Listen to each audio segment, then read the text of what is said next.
Wilhelm Reich. Psicologia de Massas e Fascismo. Capítulo 6. O misticismo organizado como organização internacional antissexual. 1. O interesse pela Igreja. Se pretendermos tornar claras as tarefas da higiene mental, no domínio da economia sexual, temos de considerar com atenção as posições de ataque e de defesa assumidas pela reação política no fronte político-cultural. Recusamo-nos a descartar as fórmulas místicas do discurso reacionário como manobra de diversão. Como já dissemos, quando a reação política obtém êxito com uma certa propaganda ideológica, este não pode ser atribuído unicamente à cortina de fumaça. A nossa posição é que um problema de psicologia de massas deve permanecer ligado às raízes de cada instância do seu sucesso. Alguma coisa que nós ainda desconhecemos se passa nas massas, e é algo que as torna capazes de pensar e de agir contra os seus próprios interesses vitais. A questão é fundamental, pois, sem este tipo de comportamento das massas, a reação política seria totalmente impotente. É na capacidade das massas para absorver essas ideias, aquilo a que chamamos a base de psicologia de massas do ditador, que reside a força do fascismo. Por isso, é imperativo conseguir compreender inteiramente este fenômeno. Com o aumento da pressão econômica sobre as massas trabalhadoras, a pressão da moral repressiva também se torna mais rígida. Isto só pode ter a função de evitar a revolta das massas trabalhadoras contra a pressão social, através do reforço dos seus sentimentos de culpa sexual e da sua dependência moral em relação à ordem vigente. Mas de que maneira isso se processa?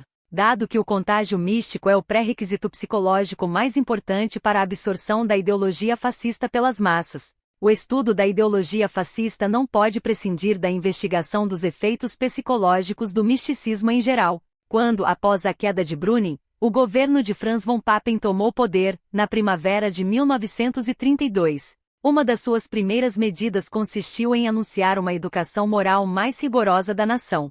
O governo de Hitler não fez mais do que dar continuidade a este programa, de modo mais intenso. Início da citação, abre aspas.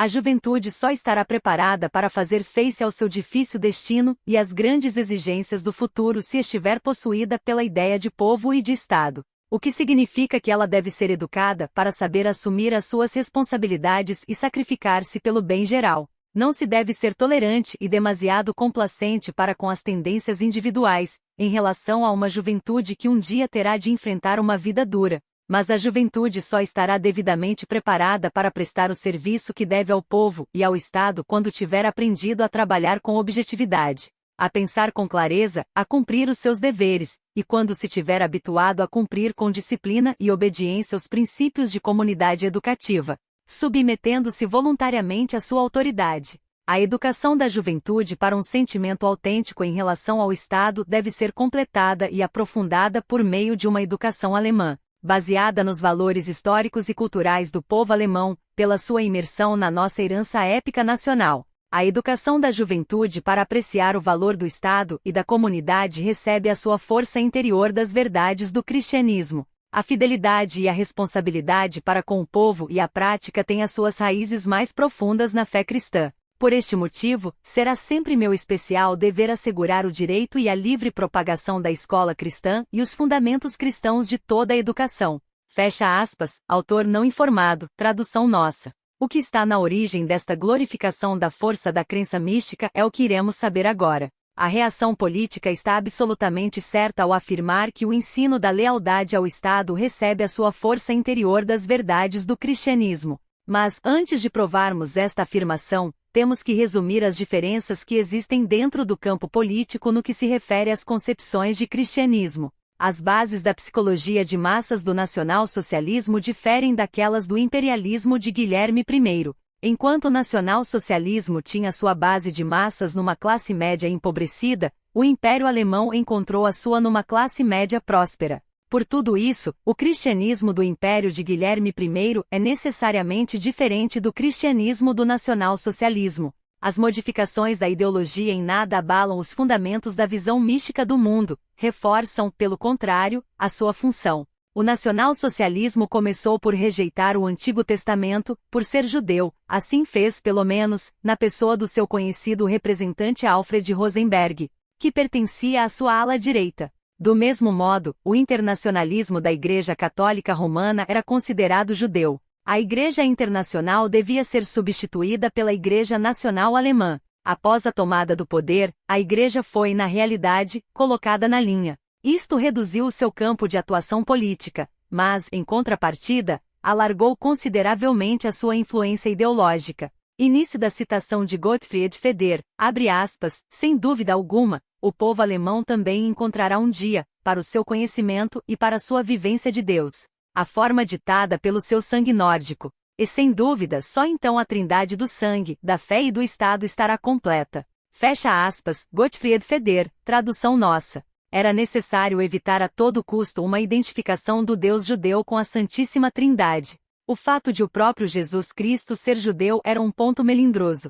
Mas Wilhelm Stapel encontrou rapidamente uma solução. Como Jesus era filho de Deus, não podia ser considerado judeu. Os dogmas e tradições judaicos deviam dar lugar à experiência da consciência individual, à remissão dos pecados, ao conceito de honra pessoal. A crença da transmutação da alma depois da morte é rejeitada como ato de bruxaria típico dos povos das Ilhas dos Mares do Sul. O mesmo acontece em relação à Imaculada Conceição da Virgem Maria. A este respeito, Charnanagel escreve, início da citação, abre aspas, ele, Rosenberg, confunde o dogma da Imaculada Conceição da Virgem Santa, isto é, a sua isenção do pecado original, com o dogma do nascimento virginal de Jesus, que foi concebido pelo Espírito Santo. Fecha aspas, autor não informado, tradução nossa. O grande êxito do misticismo religioso deve-se necessariamente ao fato de se ter baseado essencialmente na teoria do pecado original como ato sexual realizado por prazer.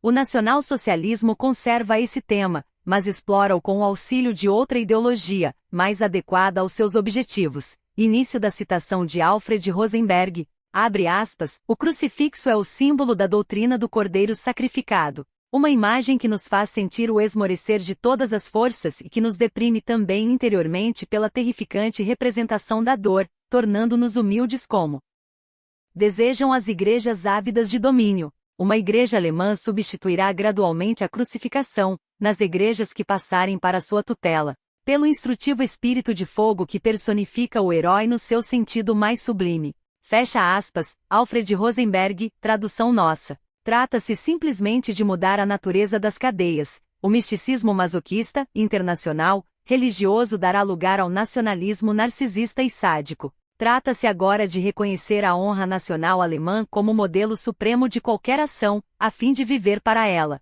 Ele, o Estado, dará liberdade a qualquer crença religiosa, permitirá que sejam pregados ensinamentos morais de formas diferentes, sob a única condição de não constituírem obstáculo à afirmação da honra nacional. Já vimos que a ideologia da honra nacional deriva da ordem social autoritária, e esta, por sua vez, de uma ordem sexual que nega a autorregulação da sexualidade. Nem o cristianismo nem o nacionalsocialismo tocam na instituição do casamento obrigatório. Para os cidadãos, o matrimônio, além de ter a função de procriação, é uma união total para toda a vida. Para os nacionalsocialistas, trata-se de uma instituição biológica para a preservação da pureza da raça. Ambos são unânimes em excluir a hipótese de uma vida sexual fora do casamento. Além disso, o nacionalsocialismo não pretende manter a religião sobre uma base histórica, mas sobre uma base tópica. Esta alteração deve ser explicada pelo declínio da moral cristã, que não pode mais ser preservada somente a partir das exigências históricas.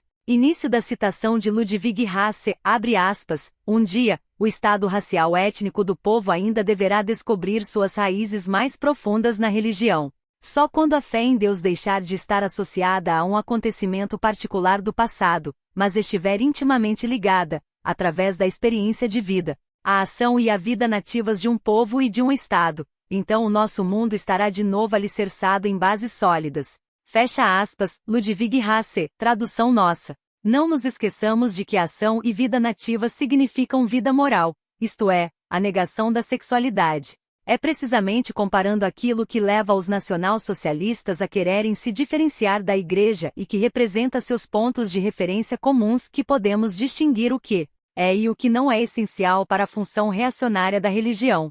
Os fatores históricos, os dogmas. Alguns artigos de fé defendidos com tanta violência perdem a sua importância a partir do momento em que se consegue substituí-los na sua função por qualquer coisa de igual eficácia. O nacionalsocialismo quer experiência religiosa. De fato, é a única coisa que lhe interessa, mas deseja fundá-la em bases diferentes. O que é essa experiência inesgotável? 2. A luta contra o bolchevismo cultural. Os sentimentos nacionalista e familiar estão intimamente ligados a sentimentos religiosos, mais ou menos vagos, de natureza mais ou menos mística. São inesgotáveis os tratados publicados a esse respeito. Não podemos, pelo menos por enquanto, fazer uma crítica acadêmica e exaustiva deste tema. Continuamos na linha do nosso problema principal. Se o fascismo se apoia com tanto êxito no pensamento místico e nos sentimentos místicos das massas, o combate ao fascismo só pode ter perspectivas de êxito se o misticismo for entendido e sustado o contágio das massas, através da higiene mental e da educação. Não é suficiente que as concepções científicas do mundo progridam, se esse progresso for tão lento que vá sendo cada vez mais ultrapassado pelo contágio místico. A causa disto só pode estar na nossa compreensão incompleta do próprio misticismo. O esclarecimento científico das massas consistiu essencialmente em mostrar as práticas corruptas dos dignitários e funcionários da Igreja, mas a esmagadora maioria das massas foi deixada nas trevas. O esclarecimento científico apelou apenas para o intelecto das massas e não para os seus sentimentos. Mas o mais completo desmascaramento de um príncipe da Igreja deixa impassível alguém que tenha uma mentalidade mística. Assim como lhes são indiferentes o conhecimento pormenorizado do auxílio financeiro concedido pelo Estado à Igreja, com os tostões dos trabalhadores, e a análise histórica da religião, feita por Karl Marx e Friedrich Engels. Os movimentos ateístas tentaram também apelar para o aspecto afetivo nos seus esforços para esclarecer as massas. Assim, por exemplo, as celebrações da juventude, organizadas pelos livre-pensadores alemães, foram postas ao serviço desse tipo de trabalho. Mas apesar disso, as associações cristãs de jovens congregavam cerca de 30 vezes mais membros do que os partidos comunista e social-democrata juntos. A cerca de 1,5 milhão de jovens cristãos correspondiam, em 1930 a 1932, cerca de 50 mil membros do Partido Comunista e 60 mil do Partido Social-Democrata. O Partido Nacional Socialista congregava, em 1931, cerca de 40 mil jovens, segundo estimativas próprias. A composição social é importante. Na Liga dos Jovens Católicos da Alemanha, as proporções eram as seguintes: trabalhadores, 45,6%, trabalhadores especializados, 21,6%, juventude rural, 18,7%, comerciantes, 5%, estudantes, 4%, funcionários públicos, 3,3%. A composição por idades em 1929 era, de 14 a 17 anos, 51%, de 17 a 21 anos, 28,3%, de 21 a 25 anos, 13,5%, acima de 25 anos, 7,1%. 4/5 dos membros eram, portanto, jovens que estavam na puberdade ou na idade pós-pubertária. Enquanto os comunistas colocavam como primeira linha da luta pela conquista dessa juventude a questão de classe, opondo-a a questões de credo, a organização católica consolidava suas posições exatamente no fronte cultural e filosófico. Os comunistas escreviam, início da citação, abre aspas, face a um trabalho lúcido e consistente. A questão da classe dos membros se revelará mais forte do que as questões pendentes de credo, também entre os jovens católicos. Devemos colocar em primeiro plano não as questões de credo, mas a questão da classe social dos membros, a miséria que nos une e que constitui tudo para nós. Fecha aspas, autor não informado. Em contrapartida, a direção da Juventude Católica escrevia no Jungarbeiter, número 17, 1931, início da citação, abre aspas. O maior e também o mais grave perigo do Partido Comunista é que eles lançam suas mãos sobre os trabalhadores jovens e sobre os filhos de trabalhadores na mais tenra idade. Estamos muito felizes que o governo seja fortemente contrário à subversão do Partido Comunista, mas esperamos, acima de tudo, que o governo alemão se oponha com os mais rigorosos meios ao combate movido pelos comunistas contra a Igreja e a religião. Fecha aspas, autor não informado, tradução nossa. Em Berlim, os postos de controle destinados a preservar a juventude da imoralidade e da obscenidade eram ocupados por representantes de 8 organizações católicas. No Manifesto da Juventude Centrista, lançado em 1932, lia-se, início da citação, abre aspas, exigimos que o Estado proteja por todos os meios nossa herança cristã da influência venenosa de uma imprensa suja, de uma literatura obscena e de filmes eróticos, que degradam ou falsificam os sentimentos nacionais. Fecha aspas, autor não informado, tradução nossa. Assim, a Igreja defendeu a sua função mística, não no campo em que era atacada pelo movimento comunista, mas num campo completamente diferente. Era tarefa dos jovens proletários não ortodoxos mostrar aos jovens trabalhadores cristãos o papel desempenhado pela Igreja e suas organizações na execução das medidas fascistas e na sua defesa de medidas de emergência e de austeridade em épocas de crise econômica. Porque não deu certo e a massa dos jovens trabalhadores cristãos resistiu a esse ataque à Igreja? Evidentemente porque essa função lhes era desconhecida e porque a formação autoritária os tornara crédulos, sem capacidade de crítica. Também não se pode ignorar o fato de que os representantes da Igreja, nas organizações de jovens, falavam contra o capitalismo, de modo que a antítese entre as posições sociais assumidas por comunistas e padres não era imediatamente perceptível para a juventude cristã. De início, teve-se a impressão de que só no domínio da sexualidade havia uma clara distinção. Parecia que os comunistas tinham uma opinião positiva em relação à sexualidade dos jovens, contrariamente à posição da Igreja. Mas em breve, verificou-se que as organizações comunistas não só deixaram completamente de lado este importantíssimo domínio, como também rapidamente se associaram à Igreja na condenação e na repressão da sexualidade dos jovens. As medidas dos comunistas contra a organização alemã CESPOL, que colocava o problema sexual da juventude na primeira linha e tentava resolvê-lo, não foram menos severas do que as de alguns representantes do clero. Assim se compreende que o pastor comunista Salkind, que era também psicanalista, fosse uma autoridade no campo da negação sexual na União Soviética. Não basta mostrar que o Estado autoritário controlava e podia explorar a família, a Igreja e a escola como meio de prender a juventude ao seu sistema e à sua ideologia. O Estado usa todo o seu aparelho de poder para manter essas instituições intactas, por isso, só uma revolução poderia ter sido capaz de aboli-las.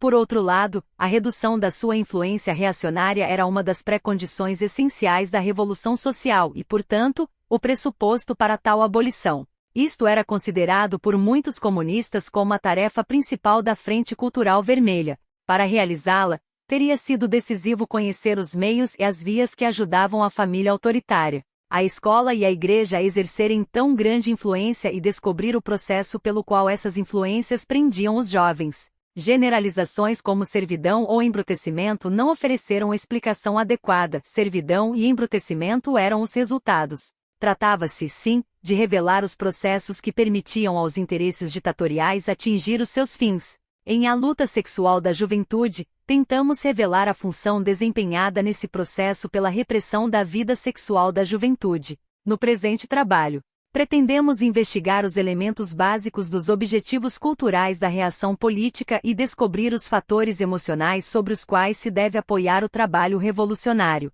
Também neste ponto devemos ater-nos ao princípio de examinar com o maior cuidado tudo aquilo a que a reação cultural dá importância, pois, se ela dá importância, não é por acaso ou como um meio de distrair a atenção. Trata-se da arena principal onde se trava a luta filosófica e política entre revolucionários e reacionários. Devemos evitar a luta nos terrenos filosófico e cultural, cujo ponto central é a questão sexual. Enquanto não dispusermos dos conhecimentos necessários e do treinamento indispensável que nos permitam travar vitoriosamente esse combate. Mas se conseguirmos ganhar uma posição sólida na questão cultural, teremos todo o necessário para preparar o caminho para a democracia do trabalho. Digamo-lo uma vez mais, a inibição sexual impede o adolescente médio de pensar e agir racionalmente. Devemos fazer face ao misticismo com os meios adequados. E para isso, é absolutamente necessário conhecer os seus mecanismos. Tomemos ao acaso uma das publicações típicas, Der Bolschewismus Ausstudfeind und Wegbereiter der Revolution, 1931, da autoria do pastor Brauman.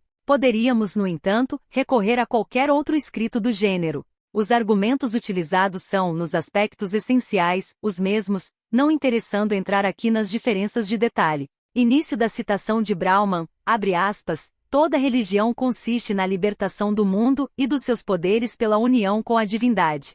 Por isso, o bolchevismo nunca conseguirá acorrentar inteiramente os homens enquanto neles subsistir um vestígio de religião. Fecha aspas, Brauman, tradução nossa. Aqui encontramos claramente expressa a função do misticismo: desviar a atenção da miséria cotidiana, libertar-nos do mundo, impedindo, portanto, uma revolta contra as verdadeiras causas da nossa miséria. Mas as conclusões científicas sobre a função sociológica do misticismo não nos levam muito longe. São especialmente importantes, no campo de trabalho prático contra o misticismo, as experiências vividas em discussões entre os jovens de mentalidade científica e os de mentalidade mística. Essas experiências apontam-nos o caminho para a compreensão do misticismo e, portanto, dos sentimentos místicos dos indivíduos nas massas. Uma organização de jovens trabalhadores convidou um pastor protestante para uma discussão sobre a crise econômica. Este compareceu, acompanhado e protegido por cerca de 20 jovens cristãos de idade compreendida entre 18 e 25 anos.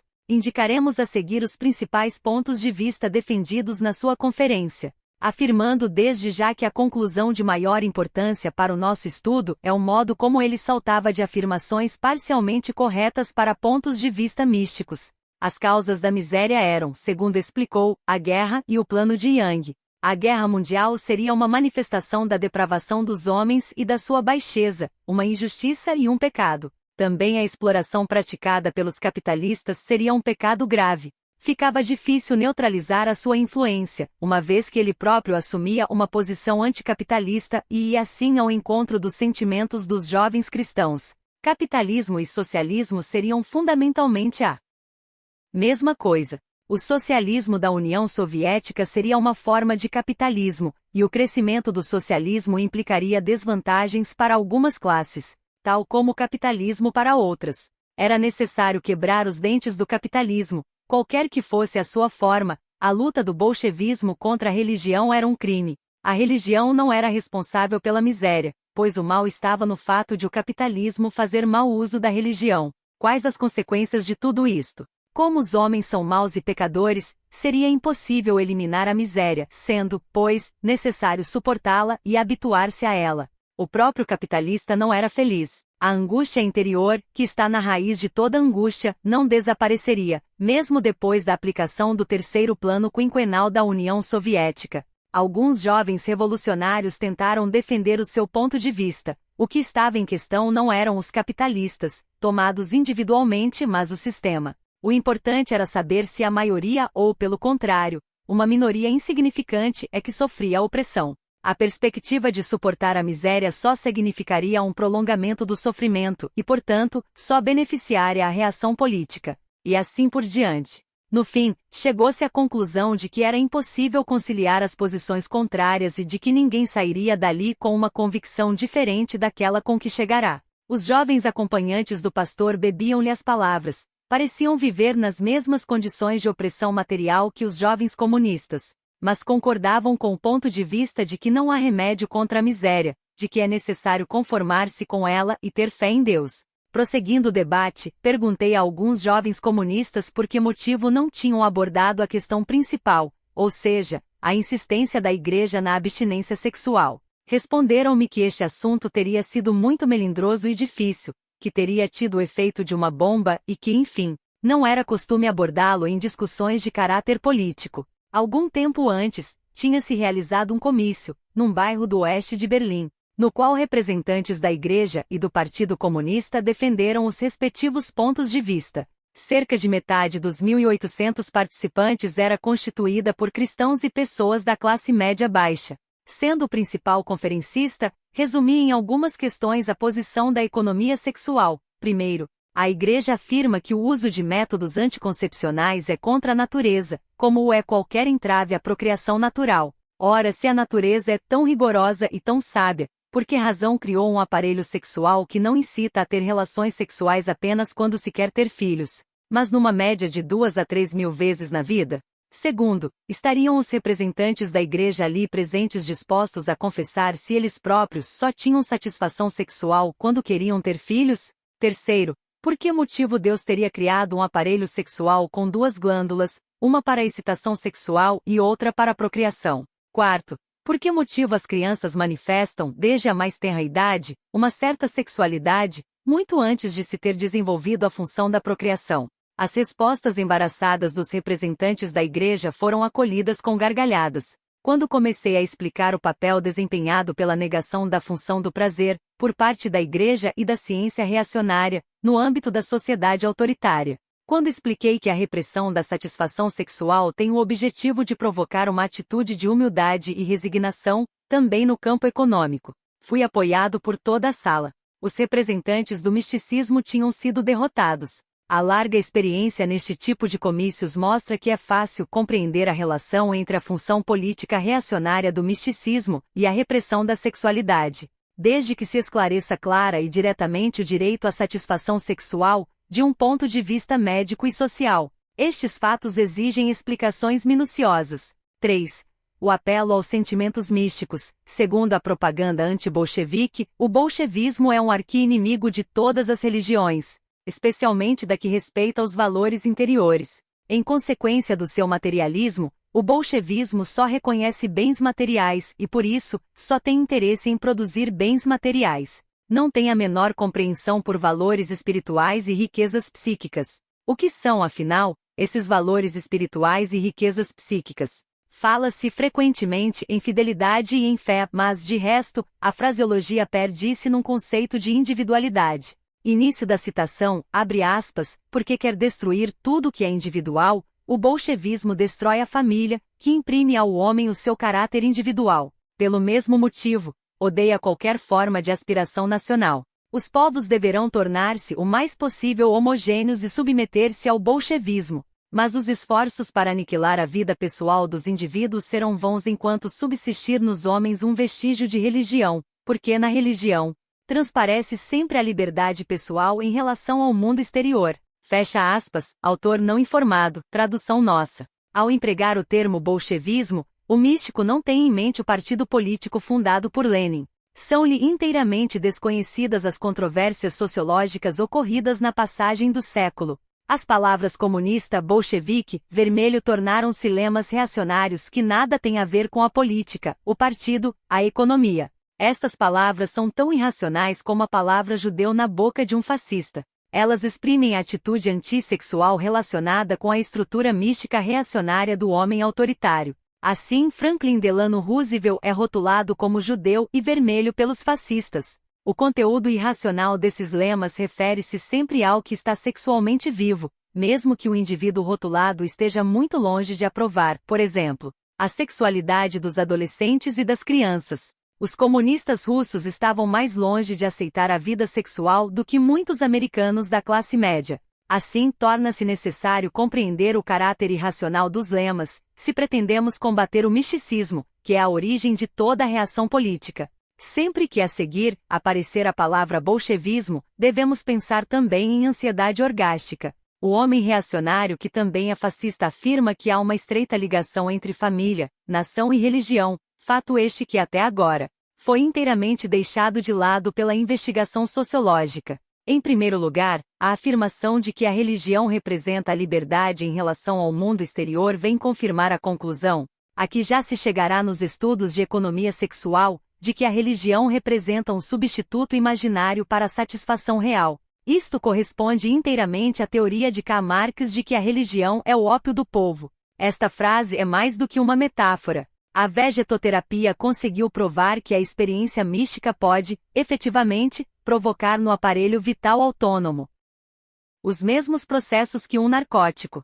Esses processos são excitações no aparelho sexual que provocam estados semelhantes aos provocados pelos narcóticos e que anseiam por satisfação orgástica. Mas, antes de tudo, temos de obter informações mais precisas sobre as relações entre sentimento místico e sentimento familiar. Brauman escreve sobre isso no estilo característico da ideologia reacionária. Início da citação de Brauman, abre aspas. Mas o bolchevismo tem ainda outra maneira de destruir a religião, isto é, através da correção sistemática da vida conjugal e familiar. Ele sabe muito bem que é exatamente da família que brotam as poderosas forças da religião. Por esse motivo, o casamento e o divórcio são de tal modo facilitados que o casamento russo se situa no limiar do amor livre. Fecha aspas, Brauman, tradução nossa. referindo-se ao efeito destruidor da cultura que teria a semana de 5 dias na Rússia soviética, afirma, início da citação de Brauman, abre aspas. Isso serve para destruir tanto a vida familiar como a religião. O mais preocupante são os danos causados pelo bolchevismo no plano sexual. Através da corrosão da vida familiar e conjugal, favorece todo tipo de degradação moral, chegando ao ponto de permitir relações antinaturais entre irmãos, pais e filhos. O bolchevismo já não conhece qualquer inibição moral. Fecha aspas. Brauman, tradução nossa. Em vez de contrapor a estes ataques reacionários uma explicação precisa dos processos sexuais naturais, a literatura soviética esforça-se, na maior parte das vezes, para se defender, afirmando que não é verdade que a vida sexual na União Soviética é imoral, assegurando que os casamentos voltam a consolidar-se. Tais tentativas de defesa não só foram ineficazes do ponto de vista político, como nem sequer correspondiam à realidade.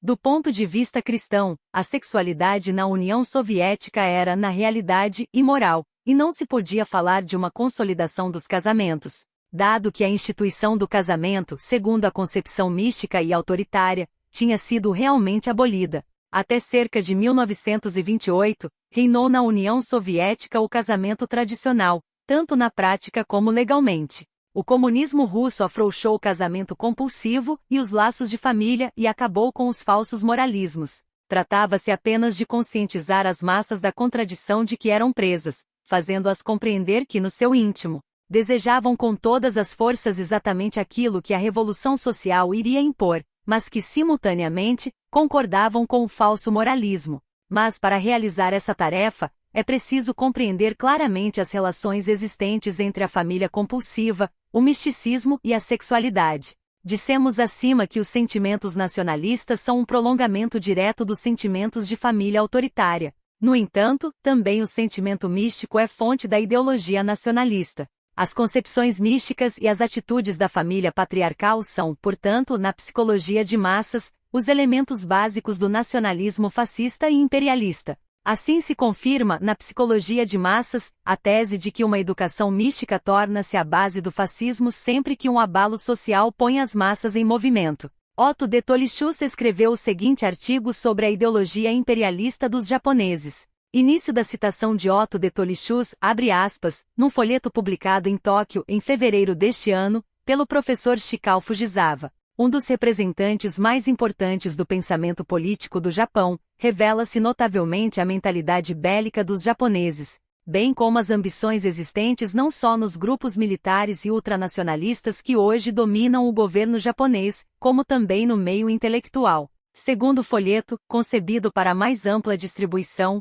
o Japão, como terra-mãe original da raça humana e da civilização mundial, está realizando uma guerra santa para congregar a humanidade guerreira numa família universal unida, em que cada nação tome o seu devido lugar sob a divina soberania do imperador japonês, descendente direto da deusa do Sol, no centro vital cósmico absoluto de que as nações se extraviaram e ao qual devem regressar. Fecha aspas, Otto de Tolichus, tradução nossa. Tolichus relata que o folheto resume, sistematiza e aplica a guerra às ideias provenientes da mitologia shintoísta, tornadas dogma imperialista para justificar a política de expansão do Japão, recorrendo a ideias e emoções nacionais, raciais e religiosas profundamente integradas na natureza do japonês.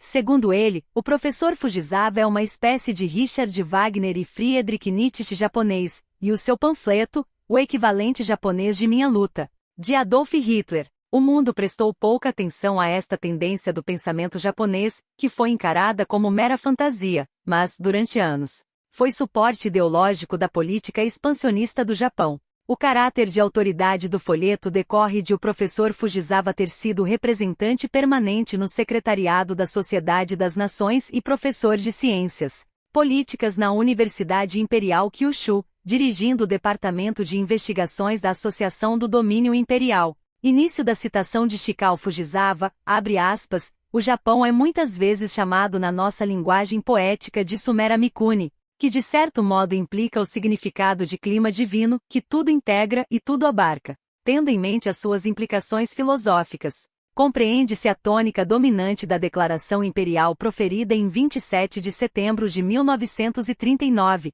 na época da conclusão do Pacto Tripartido. O nosso gracioso Teno proclamou solenemente que a causa da grande justiça devia ser estendida aos limites extremos da terra, a fim de que o mundo se tornasse uma família, e de que as nações pudessem obter o seu devido lugar. Cabe ao nosso Teno fazer tudo o que puder para restaurar o centro vital cósmico absoluto e reconstruir a fundamental ordem vertical outrora prevalecente entre as nações da remota antiguidade. Com isto, ele deseja transformar o atual mundo desordenado e caótico, onde os fracos são deixados à mercê dos fortes, numa ampla comunidade familiar na qual dominem a perfeita concórdia e a consumada harmonia. Fecha aspas. Shikao Fujisawa, tradução nossa. Fujisawa contrapõe o individualismo capitalista dos Estados Unidos e o comunismo ditatorial da Rússia soviética à verdade cósmica e afirma haver parentesco espiritual entre o Japão, a Alemanha nacional-socialista e a Itália fascista. Explica que Sumera Mikuni está em guerra com os governos de Franklin Delano Roosevelt e Winston Churchill, mas que graças às orações de Sumera Mikoto, a deusa do Sol, o poder divino foi mobilizado para dar um golpe àqueles que se revoltam contra a lei cósmica. O atual Grande Oriente Asiático seria, virtualmente, um segundo ascendente do neto da deusa do Sol, perpetuado na vida de Sumera Mikoto. Daí conclui que a Guerra Santa desencadeada por Sumera Mikuni acordará as nações para a verdade cósmica de que as vidas nacionais derivam de um centro vital absoluto, personificado por Sumera Mikoto, e que a paz só poderá ser conseguida quando se reorganizarem num sistema familiar universal sob sua direção. Tolishus observa ainda a base pretendida como científica de Fujisawa, embora crônicas japonesas admitam que na fundação do Império, os habitantes eram ainda selvagens primitivos. Fujisawa declara que o Japão é a terra-mãe de toda a raça humana e da sua civilização. Descobertas e arquivos raros, completados por textos de alguns estudiosos ocidentais, provariam que na era pré-histórica, a humanidade era uma única família mundial, com Sumera Mikoto na chefia, e que o Japão era a terra dos pais. Como prova, cita um mapa do mundo elaborado por um certo Illiforge, em 1280, em que o Oriente é localizado no topo e o espaço ocupado pelos japoneses é designado o Reino dos Céus. Prossegue afirmando que sábios eminentes concluem que o berço da humanidade foi a região montanhosa do interior do Japão.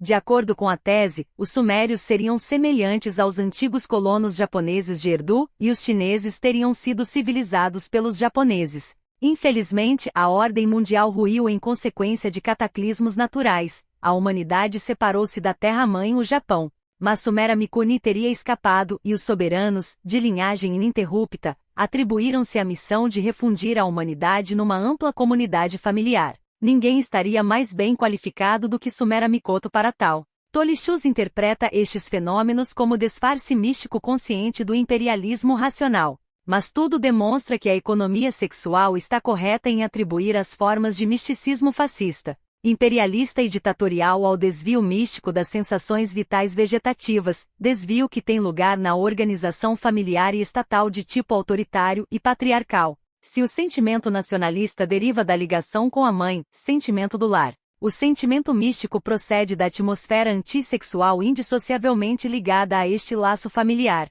A ligação no interior da família autoritária pressupõe a inibição da sexualidade sensual. Todas as crianças, sem exceção, em uma sociedade patriarcal, estão sujeitas a esta inibição sensual. Nenhuma atividade sexual, por mais natural ou livre que pareça, pode dissimular, aos olhos do conhecedor, essa inibição de raízes profundas. Muitas manifestações doentias da vida sexual adulta, tais como a escolha indiscriminada do parceiro, a instabilidade sexual e a tendência para desregramentos patológicos, provém exatamente dessa inibição da capacidade para a experiência orgástica. O resultado inevitável dessa inibição, a impotência orgástica, característica de toda educação autoritária e experimentada como sentimentos de culpa inconscientes e ansiedade sexual, é um insaciável anseio orgástico intenso e inconsciente, acompanhado por sensações físicas de tensão na região do plexo solar. A proverbial localização da sensação de anseio sensual na região do peito e do ventre tem um significado fisiológico.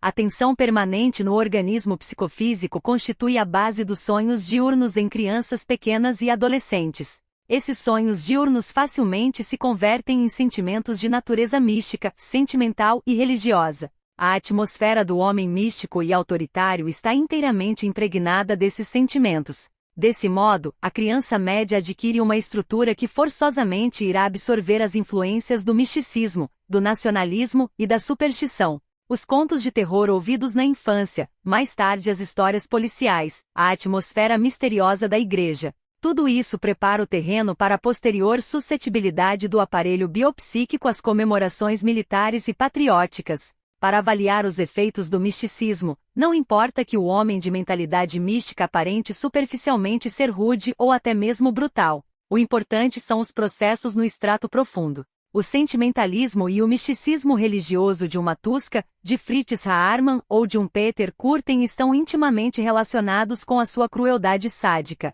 Essas contradições procedem de uma só fonte, o anseio vegetativo insaciável, causado pela inibição sexual, que não permite a sua satisfação natural. Esse anseio tanto pode ser descarregado muscularmente de um modo sádico, como pode transformar-se, devido à existência dos sentimentos de culpa, em experiências místicas religiosas. Foram as declarações da mulher do infanticida Kürten que vieram revelar que este sofria perturbações sexuais. A brutalidade sádica aliada ao sentimento místico encontra-se, em geral, em indivíduos cuja capacidade normal para o prazer sexual sofre perturbações. Isto tanto é válido para os inquisidores eclesiásticos da Idade Média e para o cruel e místico Felipe II da Espanha, como para qualquer assassino de massas dos nossos dias. Nos casos em que a excitação insatisfeita não é transformada em impotência nervosa por uma histeria, ou em sintomas compulsivos por uma neurose compulsiva, a ordem patriarcal autoritária oferece oportunidades suficientes para descargas de natureza sádica e mística. A racionalização social de tal comportamento acaba atenuando seu caráter patológico. Valeria a pena dedicar-nos ao estudo exaustivo das diversas seitas místicas dos Estados Unidos, da ideologia budista na Índia, das várias correntes teosóficas e antroposóficas, como manifestações socialmente importantes da economia sexual patriarcal. Contentemo-nos, por enquanto, em verificar que os grupos místicos representam simplesmente concentrações de estados reais que vamos encontrar em todas as camadas da população, embora de forma mais difusa, menos palpável, mas nem por isso menos clara. Há uma correlação direta entre o modo de sentir místico, sentimental e sádico e o distúrbio médio da experiência orgástica natural. Observar o comportamento dos espectadores de uma opereta de terceira categoria é mais útil para a compreensão destes problemas do que muitos manuais de sexologia. Por mais numerosos e diversos que sejam os conteúdos e orientações dessa experiência mística, a sua base de economia sexual é universal e típica. Compare-se isto com a experiência realista, desprovida de sentimentalismo e vigorosa, dos verdadeiros revolucionários, dos verdadeiros cientistas e dos jovens saudáveis. Neste ponto, pode-se objetar que também o homem primitivo, vivendo naturalmente numa sociedade matriarcal, tinha sentimentos místicos. Mas há uma diferença fundamental entre o homem da sociedade patriarcal e o homem da sociedade matriarcal. Isso pode ser comprovado pelo fato de que a atitude da religião com relação à sexualidade, na sociedade patriarcal, sofreu uma mudança. A princípio era uma religião de sexualidade, mais tarde, tornou-se uma religião antissexual. O misticismo do homem primitivo, membro de uma sociedade que considera positivamente a sexualidade, é, em parte, uma experiência orgástica direta e, em parte, uma interpretação anímica dos processos naturais. 4. O objetivo da revolução cultural à luz da reação fascista. A revolução social concentra todas as suas forças na eliminação das causas sociais do sofrimento humano. A prioridade de revolucionar a ordem social faz perder de vista os objetivos e intenções no campo da economia sexual. Enquanto o revolucionário é levado a adiar a solução de questões muito urgentes, até que tenha sido levada a cabo a tarefa mais urgente de todas, a criação das condições prévias indispensáveis à solução daquelas questões, o reacionário concentra todos os seus esforços exatamente na luta contra os objetivos culturais finais da revolução, que são ofuscados pelas tarefas imediatas e preliminares. Início da citação de Kurt. Uten, abre aspas, o bolchevismo cultural visa a destruição da nossa cultura e a sua reformulação no sentido de servir exclusivamente à felicidade terrena dos homens. Fecha aspas, Kurt Uten, tradução nossa. Estariam essas acusações relacionadas àquilo que a revolução cultural realmente se propõe realizar, ou estariam, por razões demagógicas, atribuindo à revolução objetivos que definitivamente não fazem parte dos seus propósitos? No primeiro caso, é indispensável defender e elucidar claramente a necessidade desses objetivos. No segundo caso, basta provar que se trata de uma falsa acusação, desmentindo que a reação política atribui falsamente à revolução. Mas de que modo a própria reação política considera a oposição entre a felicidade terrena e a religião? Início da citação de Kurt Uten, abre aspas, primeiro, o combate mais encarniçado do bolchevismo cultural dirige-se contra a religião.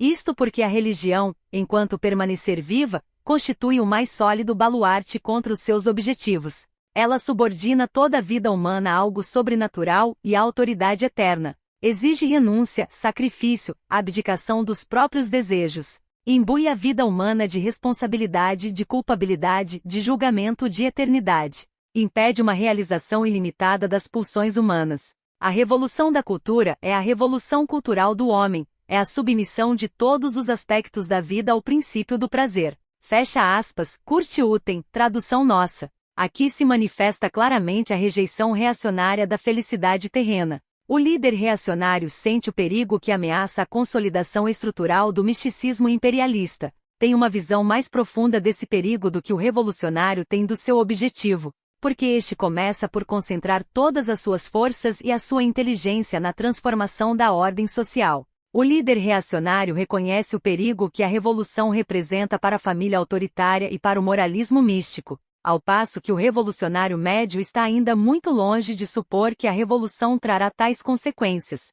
Acontece frequentemente que o próprio revolucionário se encontra confuso no que diz respeito a essa problemática. O líder reacionário defende o heroísmo, a aceitação do sofrimento e a resistência às privações de maneira absoluta e eterna, representando assim, quer queira quer não, os interesses do imperialismo. Mas para isso, tem de recorrer ao misticismo, isto é, à abstinência sexual. Para ele, a felicidade é essencialmente satisfação sexual, e nesse ponto tem razão. Também o revolucionário exige muita renúncia, cumprimento do dever e abnegação, porque as possibilidades de atingir a felicidade têm de ser conquistadas pela luta. Na prática do trabalho de massas, o revolucionário esquece facilmente que o verdadeiro objetivo não é o trabalho. A liberdade social traz uma diminuição progressiva da jornada de trabalho, mas sim a atividade e a vida sexuais em todas as suas formas, desde o orgasmo até as mais elevadas realizações. O trabalho é e continua sendo a base da vida, mas, na vida em sociedade, ele é transferido do homem para a máquina.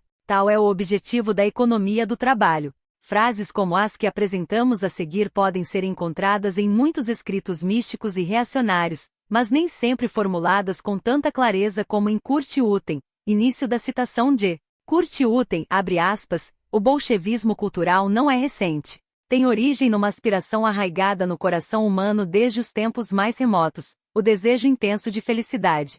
É a nostalgia original e eterna do paraíso na terra. A religião da fé dá lugar à religião do prazer. Fecha aspas, Kurt Uten, tradução nossa. Contudo, queremos saber, por que não haveria a felicidade na Terra? Por que o prazer não seria o conteúdo da vida? Tente-se submeter esta questão à votação das massas, a concepção reacionária da vida não resistiria. É certo que o reacionário reconhece, de modo místico mas corretamente, a relação do misticismo com o casamento compulsivo e a família compulsiva. Início da citação de Kurt Uten, abre aspas, para consumar essa responsabilidade, a sociedade humana criou a instituição do casamento que, enquanto união para toda a vida, pretende representar o quadro protetor da relação sexual. Fecha aspas, Kurt Uten, tradução nossa. E segue-se a lista dos valores culturais que encaixam na estrutura da ideologia reacionária como as peças de uma máquina. Início da citação, abre aspas. O casamento como um laço, a família como um dever, a pátria como um valor em si, a moral como autoridade, a religião como uma obrigação que emana da eternidade. Fecha aspas, autor não informado, tradução nossa. Não é possível descrever com mais precisão a rigidez do plasma humano. O reacionário de todas as tendências condena o prazer sexual, não sem impunidade, entretanto, porque este o atrai e ao mesmo tempo, lhe provoca repugnância. Não consegue resolver em si próprio a contradição entre as necessidades sexuais e as inibições moralistas. O revolucionário nega o prazer perverso, doentio, porque esse não é o seu prazer, não é a sexualidade do futuro, mas o prazer nascido da contradição entre a moral e o instinto, o prazer da sociedade ditatorial, o prazer patológico, sórdido, degradado. Só quando está confuso é que ele comete o erro de condenar o prazer patológico, em vez de lhe opor a sua própria economia sexual positiva. Se, em consequência das suas próprias inibições sexuais, não compreende totalmente o objetivo da organização social baseada na liberdade. A sua reação consiste em negar o próprio prazer, tornando-se asceta e perdendo assim todas as possibilidades de se fazer ouvir pela juventude. No filme soviético O Caminho da Vida, que nos outros aspectos é excelente, não é a vida sexual livre que é contraposta à vida sexual do homem dissoluto, mas sim o ascetismo e a antissexualidade. O problema sexual dos adolescentes é inteiramente omitido. Isso está errado e acaba por confundir, em vez de trazer soluções. A desintegração dos códigos moralistas na esfera sexual manifesta-se primeiramente sob a forma de rebelião sexual, mas começa por ser uma rebelião sexual patológica, da qual o defensor da economia sexual foge, com razão. A tarefa, entretanto, é dar uma forma racional a essa rebelião, conduzi-la aos caminhos da economia sexual. Do mesmo modo como das convulsões da vida nasceu a liberdade da vida,